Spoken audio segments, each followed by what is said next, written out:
Good morning aspirants. Satish Upadhyay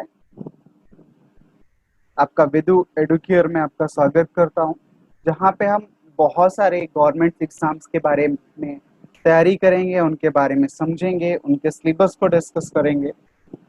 हम आपके MPPSC, CGPSC, SSC, bank, railway, Vyapam, बहुत सारे जितने एग्जाम्स हैं हम उन सब के बारे में डिस्कस करेंगे और बेहतर तैयारी करने की कोशिश करेंगे ताकि हम आसानी से किसी भी एग्जाम्स को निकाल पाए।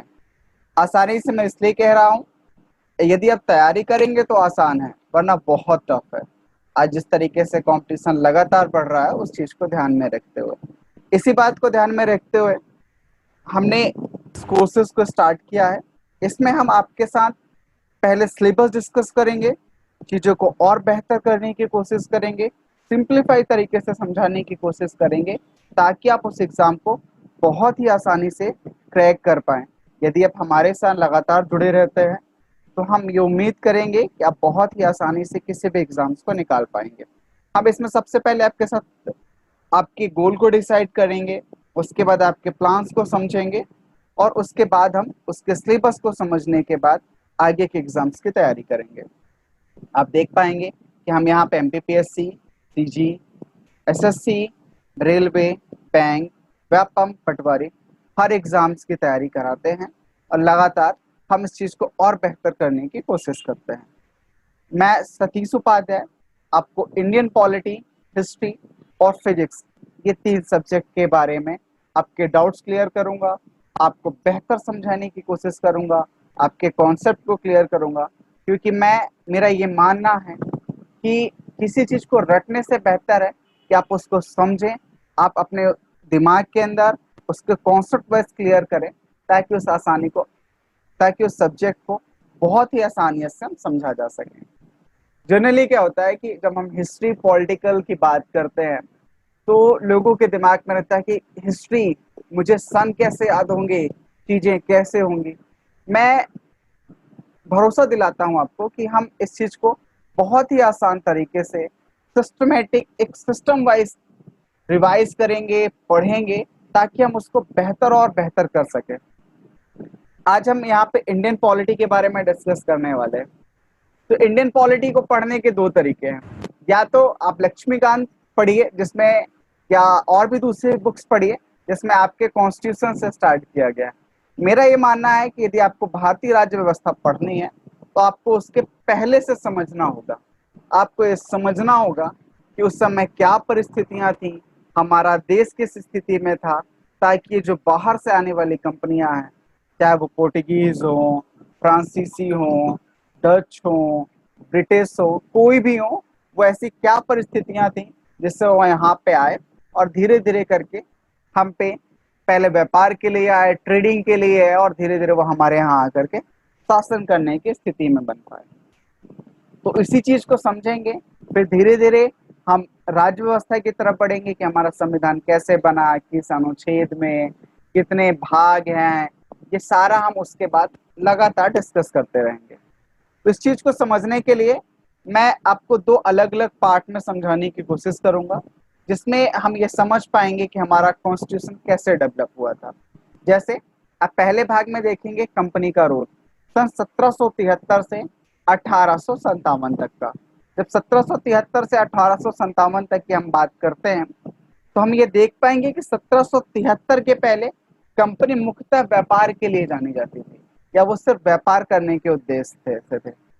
लेकिन आप जब देखेंगे कि सन 1757 में, जब उस समय बंगाल, आप उस समय का बंगाल क्या क्या हुआ करता था, उस समय का बंगाल था आपका आसाम, बांग्लादेश, बिहार, उड़ीसा और बंगाल, ये सारा मिलकर के उस समय का बंगाल हुआ करता था।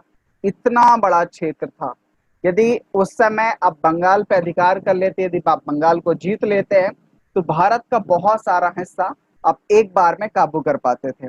उसी तरीके से आप दूसरे भाग में देखेंगे 1857 की क्रांति, जैसे हम कह सकते हैं कि हमारा पहली क्रांति, या जिसके लिए हम पहली बार सारा देश, लगभग सारा देश इकट्ठा हुआ और हम क्रांति लड़े। हो गया, कुछ लोगों ने साथ नहीं दिया उतना, उस समय हम लोगों तक अपनी बात नहीं पहुंचा पाए, उस समय में आज़ादी नहीं मिली। उसके बाद हम देखेंगे दूसरा भाग जिसे क्राउन रूल कहते हैं। सन 1858 से लेकर के 1947, 1947 कब? जब तक हमने अंग्रेजों को देश से भगा नहीं दिया। ये दो अलग अलग चीजें हम पढ़ेंगे।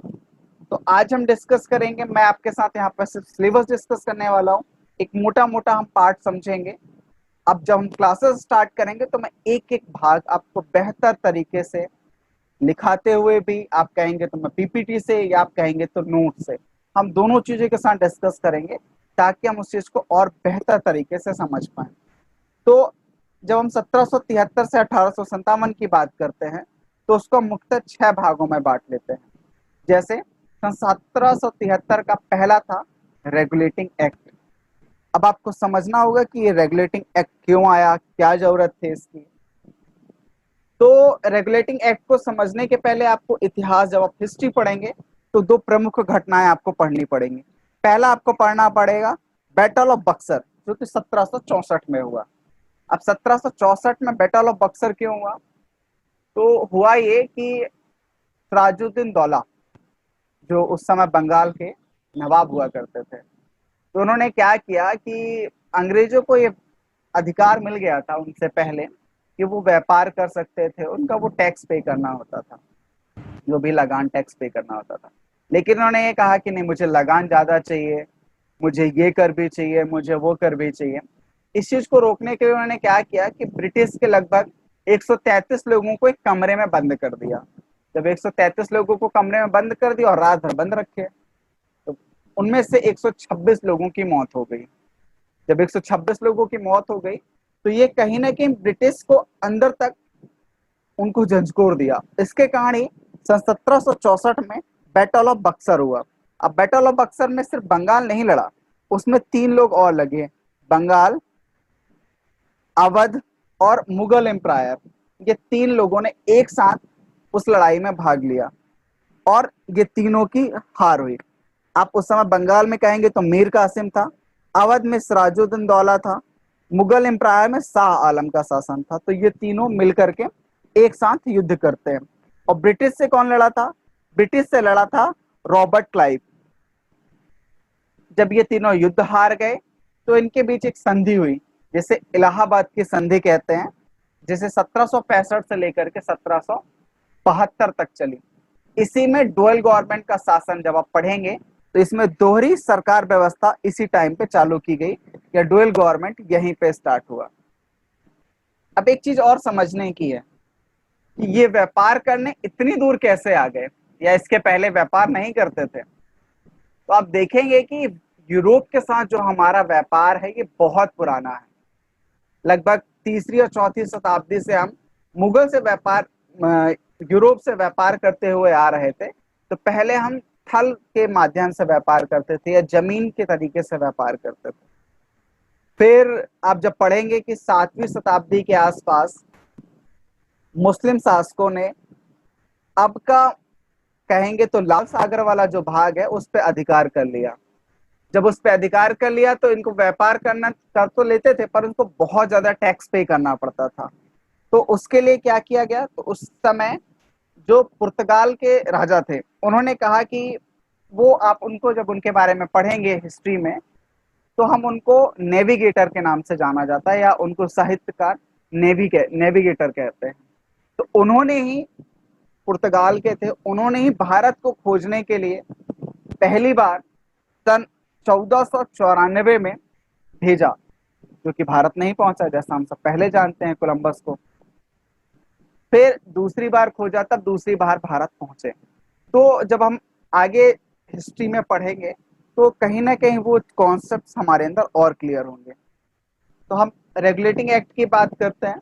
जब आप रेगुलेटिंग एक्ट की बात करते हो तो इसमें आप देख पाओगे कि भारत में जो ईस्ट इंडिया कंपनी का जो कार्यकाल था, वो यहाँ से पहला कदम उठाया था उन्होंने, भारत में व्यापार को के अलावा चीजों को कंट्रोल करने के लिए, भारत पे शासन करने के लिए, या अपना आधिपत्य जमाने के लिए सन 1773 में जो पहला एक्ट आया, जिसे द रेगुलेटिंग एक्ट कहा गया, 1773, ये उनका पहला कदम था, या पहला भाग था, जिससे ईस्ट इंडिया कंपनी हमारे यहाँ सरकार चला सके, हमको नियंत्रित कर सके, इसके दिशा में पहला कदम उठाया था। फिर आप और बेहतर देखेंगे तो उस समय जब देख पाएंगे तो इसी समय उच्चतम न्यायालय की व्यवस्था की गई, केंद्रीय प्रशासन की नींव डाली गई। पहली बार कंपनी प्रशासनिक और राजनीतिक कार्यों में भी भाग लेने लगी और चीजों को अपने तरीके से स्टेब्लिश करने लगी। आप देख पाएंगे कि इसी अधिनियम के द्वारा बंगाल के गवर्नर को बंगाल का गवर्नर जनरल का नाम भी दे दिया गया। इसी टाइम पे ही, इसी में ही बंगाल का जो गवर्नर था उसे बंगाल का गवर्नर जनरल कहा जाने लगा। फिर आप थोड़ा और आगे बढ़ेंगे तो आप देख पाएंगे इसके द्वारा ही मद्रास और बंबई के गवर्नर को बंगाल के गवर्नर जनरल के अधीन रख दिया गया ताकि उसके अंतर्गत वो काम कर सके। थोड़ा और आगे पढ़ेंगे तो सन 1774 में यहाँ पे उच्चतम न्यायालय की स्थापना की गई।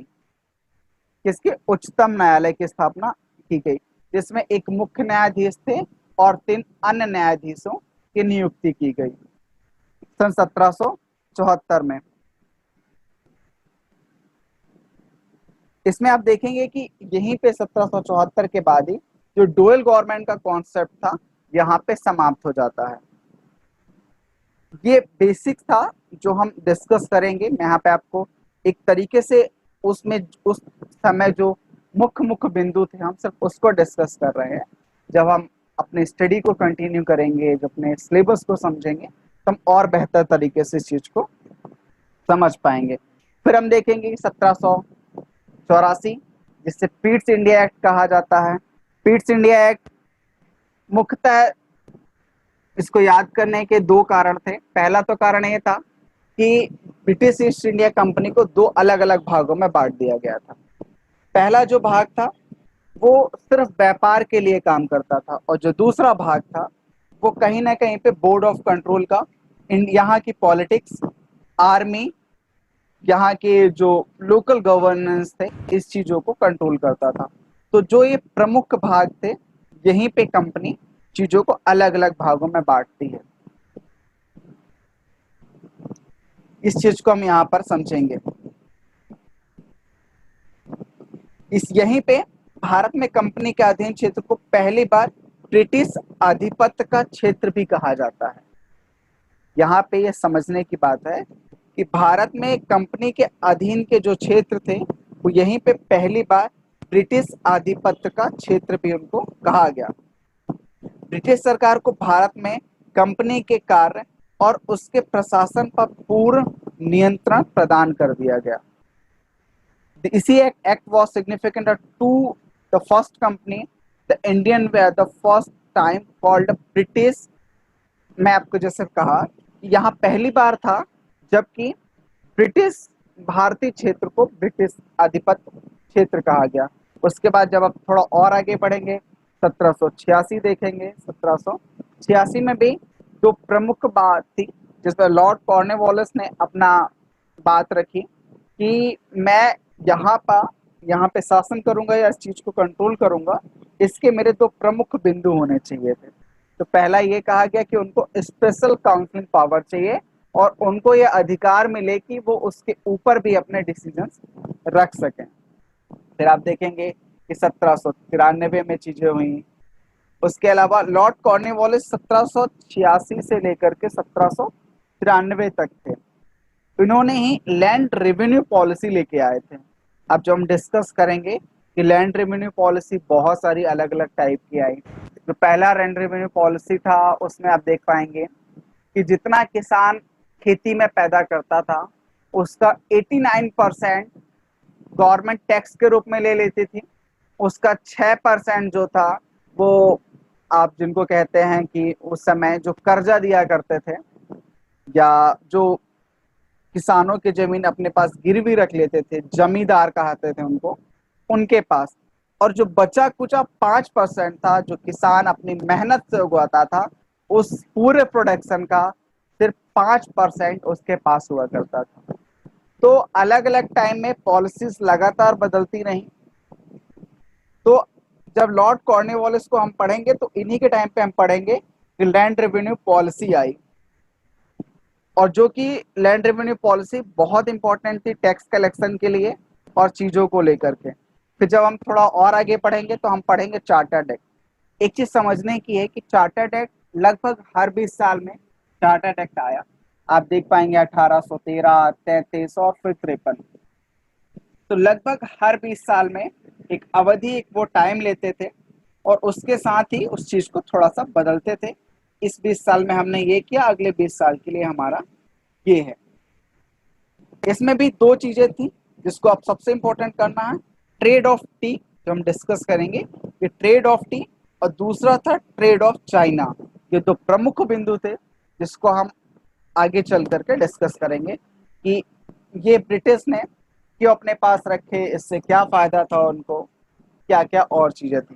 फिर हम जब 1833 के चार्टर्ड एक्ट की बात करेंगे तब हम देख पाएंगे कि इसमें